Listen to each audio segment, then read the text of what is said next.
Mr. District Attorney, starring David Bryan. Mr. District Attorney, champion of the people, defender of truth, guardian of our fundamental rights to life, liberty, and the pursuit of happiness.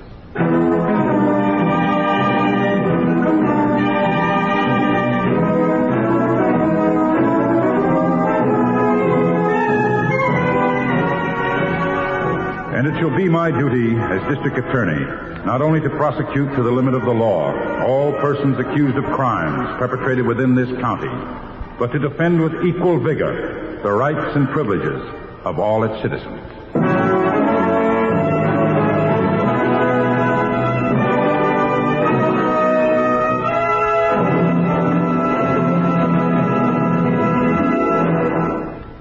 This is David Bryan. In a moment, we'll bring you another case from the files of Mr. District Attorney. But first, a word from our sponsor.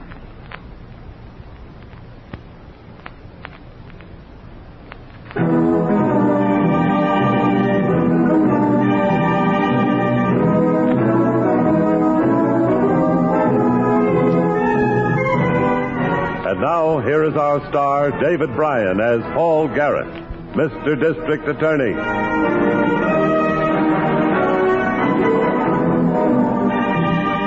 The welfare of a city or county is not jeopardized by criminals alone. Nature itself is capable of sudden and unexpected violence that can lead to terror and death. This case started as part of a natural calamity. A gasoline truck skidded on a wet street, hitting a power pole near the city gasworks. Sparks exploded the truck, and like a chain reaction, the storage tanks. In a matter of seconds, the entire section was rocked with explosions as flames swept a quarter-mile area of warehouses and tenements. 72 hours later, the combined fire departments of several cities were still struggling to get the flames under control.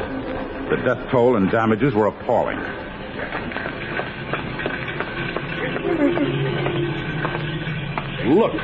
Just look at that smoke. Did you get the late edition of the paper? Yeah, 300 dead so far, more than 100 still missing. Lots of bodies unidentified. What are the names for that? The list of dead. Oh, right there on page 1. Only about 20 identified so far. Was Ralph's name one of the... No. He's probably all right. A working square like him would be all right. But he had a job washing dishes in that diner right by the gas tank. The explosion started. Stop blubbering. Do you want to draw attention to me? No, Bert. But he is my brother. I've got to worry about him, too, don't I? He's probably dead. Yeah, he probably is. Your brother Ralph is probably one of the unidentified dead. Oh, man. You'll have to go to the emergency headquarters the police have set up in the high school, Lil. If Ralph is dead, you'll have to identify him. If he is there, in with the ones they don't know, there's nothing you can do to help him. But you can help me, Lil. What do you mean? If you find him there, baby, what harm can it do if you identify the body but tell the police it's me? Don't you see, baby, it's a chance for me to get in the clear. They'll stop looking for me if they think I'm dead. Now, look, I'll leave town right now, see? I'll let you know where to meet me. Maybe at that resort place we passed near Lake Blue Water. We'll be free, baby. You and me, free from there on. But Vance, how? What do we do for money? There's a safe in Landstone I've been itching to get at for a long time. One last safe job, baby, and enough to see us through. From then on, we'll be riding a gravy train. Nobody ever arrests a dead man. Now, get going. All right, man. Good girl. Go on.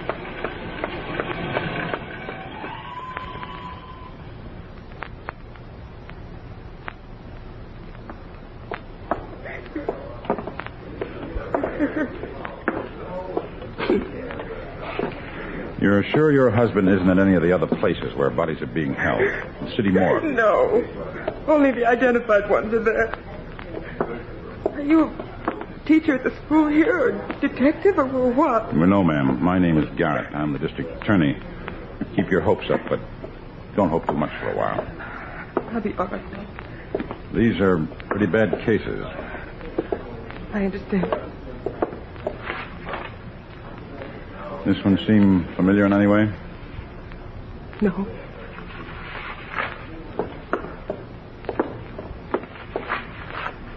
This one? No.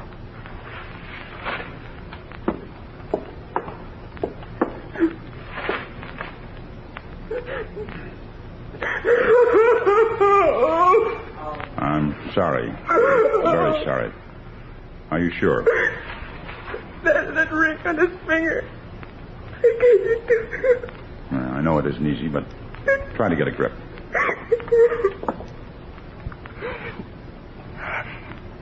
I'm all right now.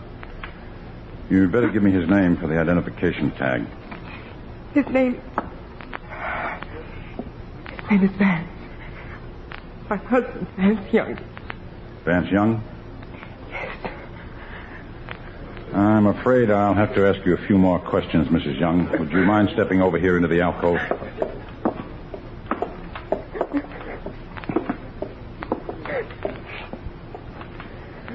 I know this is most unpleasant for you at a time like this, Mrs. Young. It's unpleasant for me, too, but I have to ask you. It may be just a similarity of names, but did your husband have a criminal record? Yes. Yes, he did. Did you know he was wanted in several states for burglary, safecracking? Does that matter now? He's dead, isn't he? Yes. I'm sorry I had to do this, Mrs. Young. You will find several men at desks outside that door at the back of the gym. They'll help you with the funeral arrangements. All right. Thank you. That's Young. Excuse me, please. Oh, hello, Chief. No. Hello, Harrington. The mayor and the head of the disaster committee want to see you. Where are they? Riverside Garage. They're converting it into a temporary emergency hospital. Regular hospital's overflowing. You'll be ready for your hospital yourself soon. You look tired. Oh, I'm all right. I'll be glad when this is over, though. I hope we never see anything like it again. Yeah. This identification job is the worst of it. I've helped with 5 today. You stand there with somebody, watch their lives fall apart because of a freak accident. That woman I just saw you with, did she find somebody? Yes, her husband. Harrington, the man she identified was Vance Young. Vance Young? The safecracker? Yes. Was he hiding out in the tenement district? No, she said he had gone to visit a friend at a diner near the gasworks just about a half hour before the explosion. Well, I guess the explosion closed our files on him for good. Oh, when you check back to the office tonight, have Miss Miller put out a bulletin to all law enforcement agencies. Take Vance Young off the wanted list. There's no point in looking for a dead man.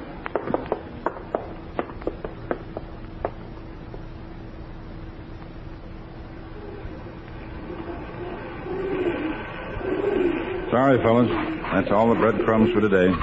See you for lunch tomorrow. I thought I'd find you up here on the roof. Oh, hello, Miss Miller. I was just feeding the pigeons. Elevator boy told me. Harrington called from the basement garage. He wanted to speak to you. He's on his way up. Oh, there he is now. Hello, Harrington. Hi, Chief. You busy?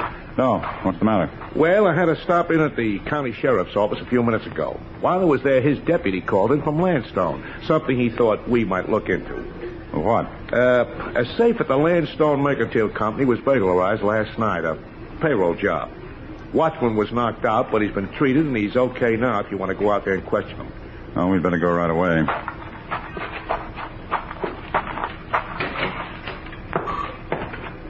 The elevator.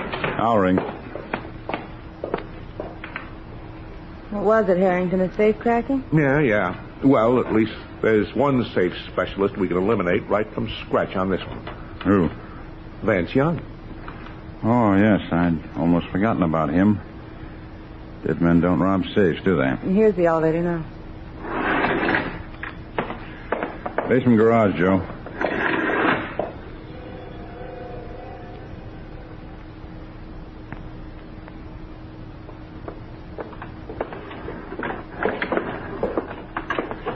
Well, this is the layout, Chief, according to the deputy's report. These back rooms are used for storage. He came in through the back, went through that door over there to the general office. That's where the safe is. You want to see it? Yes. There it is. Out over there beside the filing cabinets in the corner. Lucas Hercules, huh? Mm-hmm. Yeah, new model, too. Steel and wrought iron plates and more alarm wires and a police switchboard. Yes, but a good safe cracker could divert the alarm circuit without tripping it. Then the box is a cinch because he's got the wire holes to start working on. Take a look. All right. Back plate is blown clear off. Doesn't even look like he used a drill. No, small nitro charges in the wire holes, and it was as good as having the combination. I'll give you a yell for the watchman, will you? Yeah, sure. Hey, you from the sheriff's office. Yeah, you. Send that watchman in here, will you? Oh, here's where the circuit was jumped, Harrington. Neat hookup. Mm-hmm. Lab crew take a complete set of photos? They always do. Oh, here comes the watchman. You fellas want to see me? I'm the watchman. Yes, what's your name? Edwin Winkler. Everybody calls me Winky. I understand you were knocked out.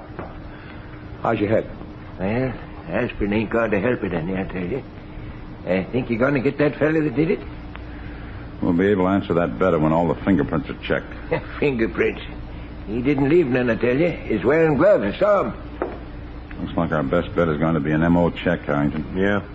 M.O. check? What's that? Modus operandi. All people have definite work habits, even criminals. They repeat the same procedure on each job they do. It forms a pattern. Yeah, we've got a pattern here, all right, Chief. Well, I can think of 3 men suited by that M.O. 3 safe crackers whose work we've seen before. Yeah. Well, let's see. There's Bert Larkin, but he's still doing time in Folsom for a job he pulled on the coast. Yes, and the other 2 are Jack Fontaine and Vance Young. Yeah, but Young is dead. That just leaves us Fontaine. You mean you know who did it with nothing to tell you? An M.O. can be almost as good as fingerprints or a signature. Well, I'll be dinged. Maybe that fella'll pay for slugging me after all, and for hurting my arm when he grabbed me in the alley out there. You said he grabbed you? Why, yeah. He whipped my arm up behind me, then jabbed a thumb up behind my ear. It hurt like crazy. I got it. A judo trick, Chief. That still fits Fontaine. It fits Vance Young, too. When did the burglar slug you, Winky? After he made me open the back door and let him in. Sneaked up on you before you could draw your gun, huh? Sneak nothing. That's why I didn't suspicion him at first. He come walking up the alley whistling like somebody taking a shortcut through. I didn't see the mask he was wearing till I lit a match. He asked for a light, see? Then he grabbed me. He got me in here and then beat on me and kicked me. That doesn't sound like Fontaine, Chief. It wasn't Fontaine. He always wears sneakers, comes up on a watchman from behind without a sound. That trick of asking for a match is Vance Young's. Gets the watchman's hands high and away from his gun. But Chief, Vance Young is dead. Maybe yes, maybe no. But I know one thing. We're going to find out.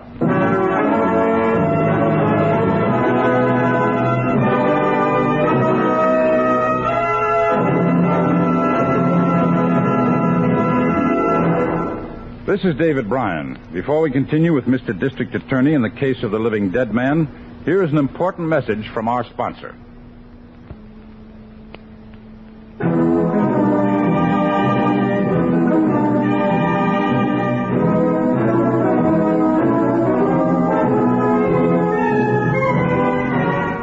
And now back to David Bryan, starring as Paul Garrett, Mr. District Attorney.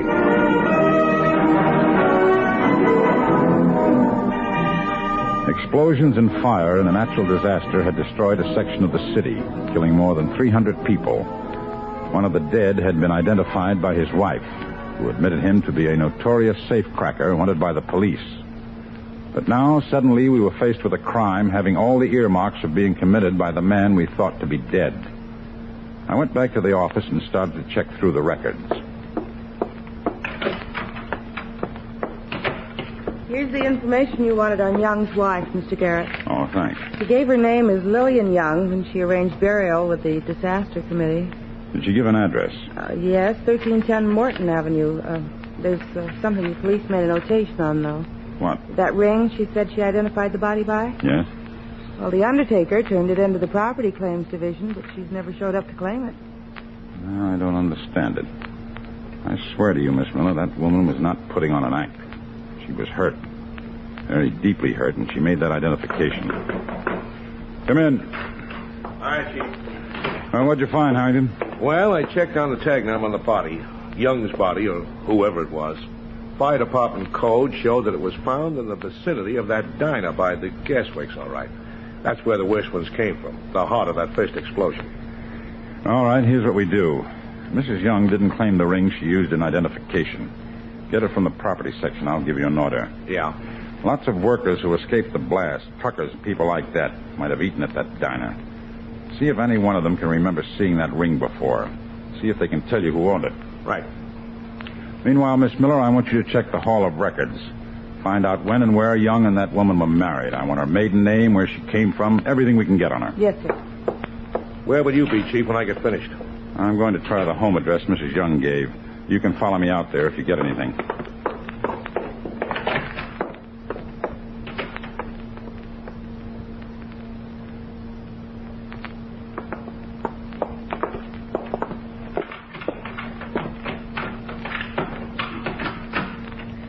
Now, this was the room, mister. If there was anything they did, I didn't know about it. My wife and I run a respectable place here, and... I'm sure you do, Mr. Johnson. I just want to look around. Yeah, well, as I said, they didn't leave a thing. They only lived here 5-6 weeks, all told. You get to know the husband very well? To tell the truth, I hardly ever saw him. Come to think of it, I haven't seen him in more than a week since the big fire. He went out one night while that was going on and never did come back. But you say his wife left only yesterday. Yeah, right after the morning mail come. She gave him the keys to the room and packed up and left. After the mail, You know if she got a letter from anybody? Yeah, but I didn't see who from or where from. She waited for the postman most every morning. I got a house to take care of. Maybe Charlie can tell you where she went. Charlie? Yeah, the cab driver has the hack stand right up in the corner. She called him when she got packed. Oh, there's Charlie's cab now. You can see through the window. He just pulled up. Thanks. I'll talk to him. Yeah, so long. So long.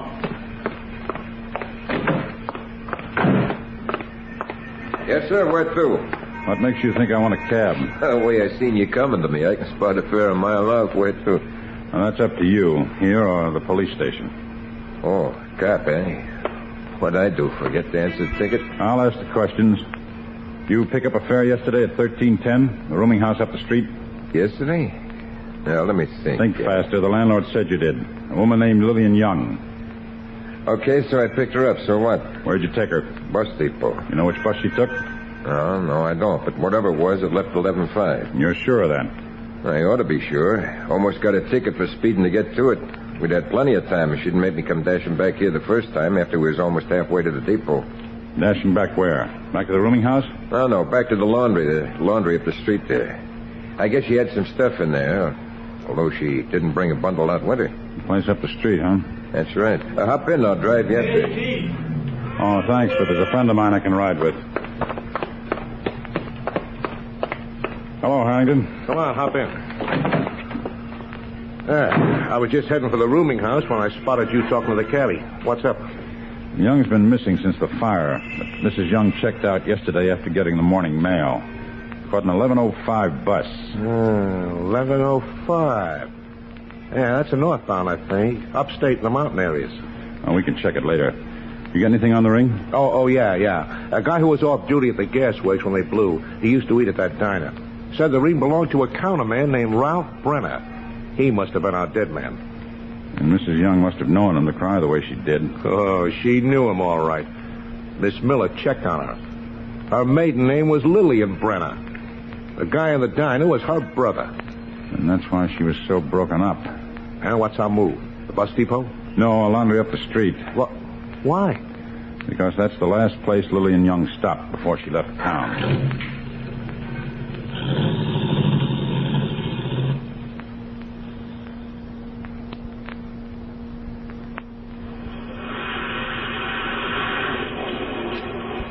Yeah, she was real upset because the pigs wasn't ready.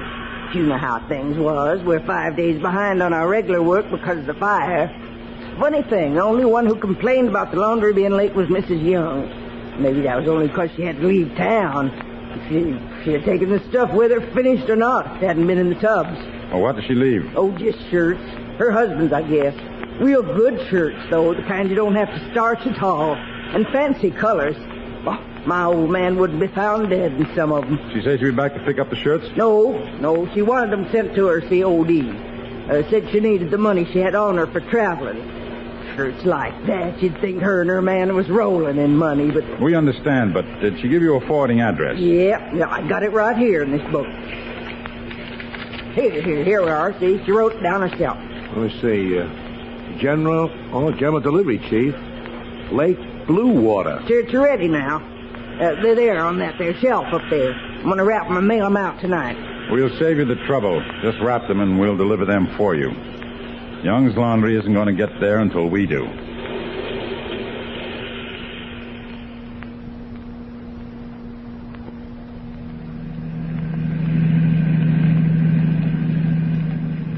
There's the road sign now, Chief. Blue Water. 25 miles speed limit. Better slow down. Yeah, not that there's any need to. That's mostly for summer. Season's over now. Regular residents turn in early. Oh, just the same. It's the law.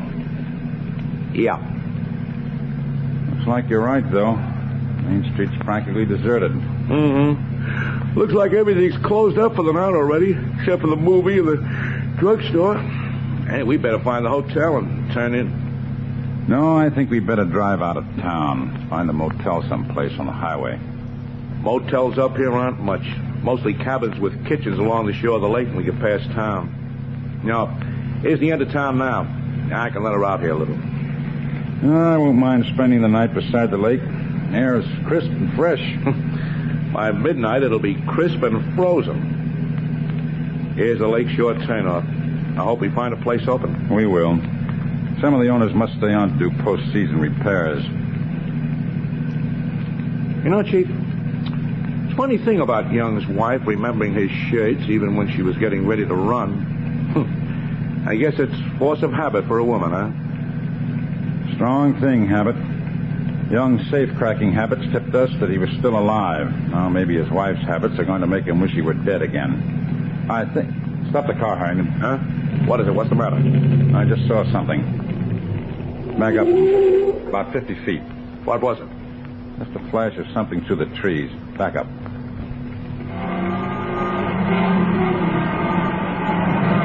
Headlights picked it up as we came past. Little road goes down there, that's all. Wooden sign on that tree. Foster's Cabins. Oh, yeah. See the backs of the cabins down there? It's all dark, though. I see something else, don't you? Put the bright lights on again. Yeah. Wash hanging on a line behind one of the cabins. Look at the two men's shirts on the end of the line. Looks like a couple of rainbows even in this light. Hey. That's the kind of color scheme Vance Young goes in for. The shirts we have in the laundry bundle are just like those. You better put out the lights. Don't slam the car door getting out. Let's walk down and have a look at those shirts. Right. You know the laundry mark on the ones we picked up?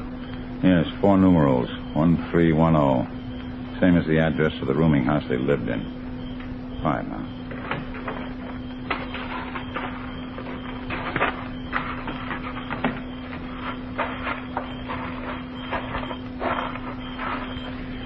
Got your flashlight handy? Yeah. All right. Let's have the light. Shield it as much as you can. Marks will be inside the collar. There it is. 1310. Yeah. Vance? Is that you? Who are you? What do you want? Come on, Harrington. Vance! Don't run, Mrs. Young. It won't do you any good. Grab her. Vance, it's the police! Where is he? I don't know. He's gone. He's not here. He went into town. Down there, Harrington. Oh, where? The boat dock by the lake. I saw a shadow moving. Let her go. We'll pick her up later. There he is, Chief. Hurry. He's getting oars out of the boathouse. Stay out of the rowboat, Vance. He's pushing off. I'm going to jump through. Look out, Harrington. The oar. Oh, please, you cover. No, not as easy, you freak. Look out. You can't fight it. I can't swim. Oh! He can't swim. He wasn't lying. He can't swim. I gotcha, Junior. Just relax. That's better. Ladder over here, Harrington. right. I'll give you a hand. Grab him. He's starting to come to. I got him. Heave. I told you I couldn't swim. Well, where you're going, mister, it won't matter. Van, look at him. That water's freezing cold. Don't just stand here with him. Well, he's no worse off than I am, lady. No, he isn't, Harrington. As a matter of fact, he's much better off than you are. What's that supposed to mean? You'll see when we get back to our car. At least we have a nice dry shirt waiting for you. Come on, get moving.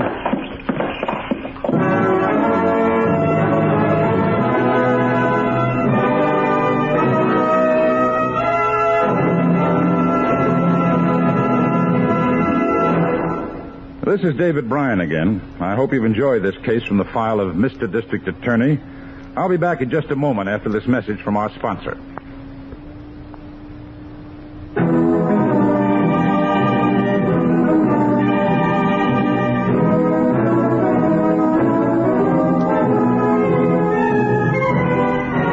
Now, here's the star of Mr. District Attorney, David Bryan, with a word about the program you have just heard.